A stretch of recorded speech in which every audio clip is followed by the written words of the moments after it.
నమస్తే, welcome to magnet TV. నేను ఆదిత్య. నందమూరి బాలకృష్ణ సినిమాలో ఆయన తనయుడు మోక్షజ్ఞ ఎంట్రీ ఇవ్వబోతున్నారనే న్యూస్ ఒకటి సోషల్ మీడియా వేదికగా చక్కర్లు కొడుతుంది. మరి ఇందులో ఎంతవరకు వాస్తవం ఉంది, ఎంతవరకు అవాస్తవం ఉంది? ఒకవేళ నిజంగా అదే జరిగితే అసలు కలెక్షన్ల పరంగా కానీ సినిమా పరంగా కానీ ఏ రేంజ్లో ఉండొచ్చు? ఇలాంటి ఎన్నో అంశాల గురించి తెలుసుకునే ప్రయత్నం చేద్దాం. ప్రస్తుతానికి మనతో పాటు స్టూడియోలో ఉన్నారు ప్రముఖ ఎనలిస్ట్ జగదేవ్ గారు మనతో ఉన్నారు. ఒకసారి సార్తో మాట్లాడదాం. సార్ నమస్కారం. సార్ నమస్తే సార్. నందమూరి బాలకృష్ణ గారి సినిమాల గురించి మనం ప్రత్యేకంగా మాట్లాడుకోవాల్సిన అవసరం లేదు. ఇటీవల ఆయనకి పద్మ అవార్డు కూడా రావడం జరిగింది. ఆయన తనయుడు ఎప్పుడెప్పుడా అని ఎదురు చూస్తున్నారు ఆయన ఎంట్రీ కోసం కూడా.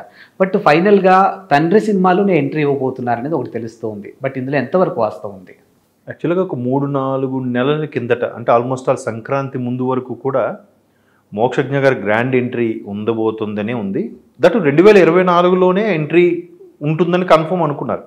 బట్ 2024 కూడా కళ్ళు మూసి తెరిచేలోపు అయిపోయింది.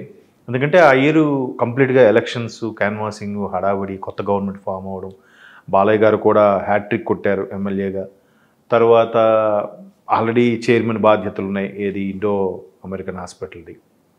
ఇట్లా డిఫరెంట్ వీటి మీద కొన్ని ఓటీటీ ప్లాట్ఫామ్ ప్రోగ్రామ్స్ వల్ల. బట్ కొడుకు బాధ్యతని ఆయన ఎవరు ప్రశాంత్ వర్మకు అప్పచెప్పారన్నారు. తర్వాత కొన్నాళ్ళుగా ప్రశాంత్ వర్మ హనుమాన్ తర్వాత కొంచెం బిజీ అయ్యారు, వేరే తీస్తున్నారన్నారు, రకరకాల పిలిపించినప్పటికీ మొత్తానికి మోక్షజ్ఞ గారి ఫస్ట్ లుక్ అయితే రిలీజ్ చేశారు. బట్ ఇప్పటికే మోక్షజ్ఞ గారు ఆల్రెడీ 3 పదుల్లోకి వచ్చేసారన్నట్టు కూడా విన్నాను. దగ్గరకు వచ్చేసారు, సంథింగ్ 30 ఏళ్ళ దగ్గరలో ఉన్నారు. సో ఇప్పటికే లేటు గ్రాండ్ ఎంట్రీ ఇవ్వాలి అనే ఉంది. ఎందుకంటే నెపోకిడ్ ఆయన యాక్చువల్గా. అంటే ఆల్రెడీ ఇది తండ్రి ఒక సూపర్ స్టారు, తాతయ్య ఇంకా సూపర్ స్టారు, అండ్ మోరోవర్ అన్నలు ఉన్నారు ఆల్రెడీ, కళ్యాణ్ రామ్ కానీ ఎన్టీఆర్ గారు కానీ ఉన్నారు. సో నటనా ప్రమేయం ఉన్న ఫ్యామిలీ నుంచి వచ్చిన వ్యక్తి ఇన్ని ఏళ్ళు ఎందుకు డిలే అయ్యింది అనేది కూడా బిగ్గెస్ట్ క్వశ్చన్.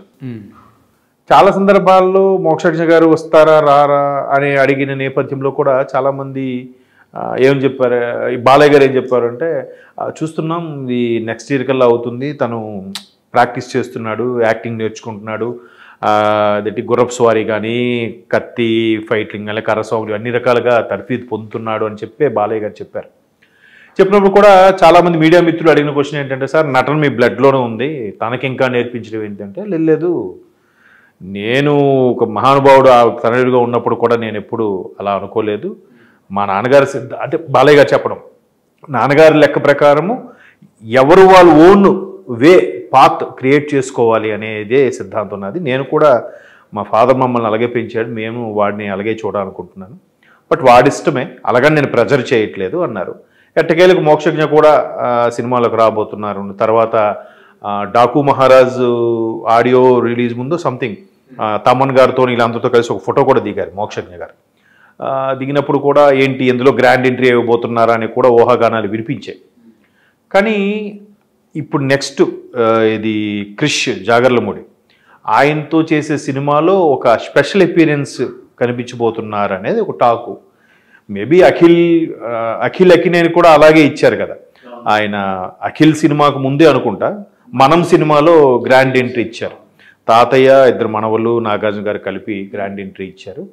అది ఒక విధంగా మంచి ఎలివేషన్ కూడా బాగుంటుంది. అందులో డైరెక్టర్ కుమార్, ఆయన పేరు విజయ్ కుమార్ ఏదో సంథింగ్ కదా, ఆయన బాగా ఎలివేషన్ ఇచ్చాడు. అయితే ఇప్పుడు అదే పంథాలో జస్ట్ క్రిష్ గారి సినిమాలో, బాలయ్య గారు చేసే సినిమాలో జస్ట్ అపీరెన్స్ ఇవ్వబోతున్నారంటే ఫిల్మ్ నగర్ సమాచారం. బట్ తెరంగేటర్ మూవీ అంటే మాత్రం సోలోగా వచ్చేది ఈ సినిమా అని చెప్పి మన ఎవరు వర్మ గారు, ప్రశాంత్ వర్మ గారిదని అంటున్నారు. రకరకాల ఊహాగానాలు. మేబీ ఒకవేళ అదైనా ముందు ఇది రిలీజ్ అవ్వచ్చు. ఇప్పుడు చిరంజీవి గారి సినిమా తీసుకోండి, చాలామంది ప్రాణం ఖరీదు అంటారు, కొంతమంది పునాదురాళ్ళు అంటారు. అంటే ముందు యాక్ట్ చేసిన సినిమా ఒకటై ఉంటుంది, రిలీజ్ అయిన సినిమా ఒకటై ఉండొచ్చు. బాలయ్య గారి విషయంలో కూడా లక్కీగా ఆయనకి తాతమ్మ కళలోనే అప్పుడు చిన్నగా చైల్డ్ ఆర్టిస్ట్గా చేశారు కాబట్టి నాన్నగారి డైరెక్షన్లోనే ఆయనకి అదే ఫస్ట్. కొంతమందికి ఏంటంటే యాక్ట్ చేసిన సినిమా ఒకటి అవుతుంది, రిలీజ్ అయిన సినిమా ఒకటి అవుతుంది. కొన్ని అనివార్య కారణాల వల్ల ఆ సినిమా ఆగిపోవడం కానీ అట్లా జరగచ్చు. సో ఒకవేళ ప్రశాంత్ వర్మ గారిది ముందైపోతే అదే రావచ్చు. లేదు క్రిష్ గారు సినిమా చాలా శరవేగంగా చేస్తారట, అన్ని నీట్గా ప్లాన్గా రాసుకుంటారు. అందువల్ల బాగా ముందుగానే ఆయన సినిమా వచ్చేమో అని ఊహాగానాలు వినిపిస్తున్నాయి. ఎందుకంటే క్రిష్ గారు బాలయ్య గారు కలిసి ఇంతకుముందు గౌతమిపుత్ర శాతకర్ణి చేశారు, అది మంచి బాగా ఆడిన సినిమా. సో ఇప్పుడు ఆ క్రిష్ గారు హ్యాండ్ బాగుంటుంది. ఇప్పుడు ఇంకోటి కూడా చాలామందికి కొత్త దర్శకుడు ఏ దర్శకుడు చేయి పడితే కొడుకు స్టార్ అవుతాడు అని సెంటిమెంట్ కూడా నమ్ముతారు. మనకన్నా సినిమా వాళ్ళకి బాగా సెంటిమెంట్స్ ఉంటాయి చాలా. ఒకప్పుడు రాఘవేంద్రరావు గారు అంటే సెంటిమెంట్ ఉండేది. రాఘవేంద్రరావు గారితో ఏ హీరో ఇండస్ట్రీకి వచ్చినా సూపర్ స్టార్ అవుతాడు. దానికి ఎగ్జాంపుల్స్ చాలా ఉన్నాయి. ఇప్పుడు విక్టరీ వెంకటేష్ గారితో కలియుగ పాండవుల సినిమాతో రాఘవేంద్ర గారు ఆయన డెబ్యూ అది. తర్వాత బన్నీ, గంగోత్రి, తర్వాత సూపర్ స్టార్ మహేష్ బాబు గారు రాజకుమారుడు. అంటే ఎవరు చూసినా ఒక స్టార్డమ్ రేంజ్లోకి వెళ్తున్నారు కాబట్టి అంటే అలా సెంటిమెంట్. తర్వాత పూరి జగన్నాథ్ గారు అని ఒక కొంత సెంటిమెంటు, రామ్ చరణ్ గారికి చిరుతతో పూరి జగన్నాథ్ గారు, ఇలా రకరకాలుగా ఒక్కొక్కరికి ఒక్కొక్క సెంటిమెంట్ ఉంటుంది. సో ఇక్కడికి ప్రశాంత్ వర్మతోనే బాగుంటుంది ఆయన అంటే ఆయన చెప్పే కథ నచ్చడం బట్టి కూడా ఉంటుంది కదా. అంటే కొన్నిసార్లు కథలు ఏంటంటే కొంచెం ఒక 4-5 సినిమాలు చేసి మెచ్యూర్డ్గా చేస్తుంటే, మెచ్యూర్డ్ ఉండే హీరో చేస్తుంటే బాగుండేదేమో అని ఒక ఆలోచన ఉంటుంది. కొన్నిసార్లు ఏముంటుందంటే లేదు ఇది ఎంట్రీ లెవెల్లో వచ్చే సినిమా కాదు. ఎందుకంటే నాగ చైతన్య గారు జోష్ సినిమా కూడా చాలా బాగుంటుంది సినిమా. బట్ విమర్శకులు విమర్శ ఏంటంటే చైతు ఇంకో 2-3 సినిమాలు చేస్తుంటే ఈ సినిమా చాలా బాగుండేదేమో, చాలా మెచ్యూర్డ్గా ఉంది క్యారెక్టరు అన్నట్టుగా విమర్శించారు. ఎవరు స్టైల్లో వాళ్ళు ఉంటుంది. సో అల్టిమేట్గా బాలయ్య గారి మోక్షజ్ఞ గురించి ఎందుకెంత డిలే, ఇప్పటికే చాలా డిలే అయిందని నా అభిప్రాయం. ఎందుకంటే కరోనా టైంలోనే రావాల్సింది, బికాజ్ ఆఫ్ కరోనా అని చెప్పి మళ్ళీ డిలే అయింది. ఆ తర్వాత మళ్ళీ సరైన కథనాలు సెలెక్ట్ అవ్వక, లేదంటే ఈయనకి కథ నచ్చక తెలియదు. ఇంకో టాక్ కూడా వినిపిస్తుంది ఏంటంటే రీసెంట్గా బాలయ్య గారు నటించిన ఆదిత్య 369 కూడా 30 ఏళ్ళు ఎంత అయిందంట రిలీజ్ అయ్యి. సో ఆ సినిమాని కూడా సీక్వెల్ చేయాలని ప్లాన్ చేస్తున్నారు. సో దానికి ఆదిత్య 999 అనేదో రిజిస్ట్రేషన్ కూడా చేయించారు. మేబీ దాంతో మోక్షజ్ఞ మళ్ళీ రీఎంట్రీ ఇస్తే ఇవ్వచ్చు.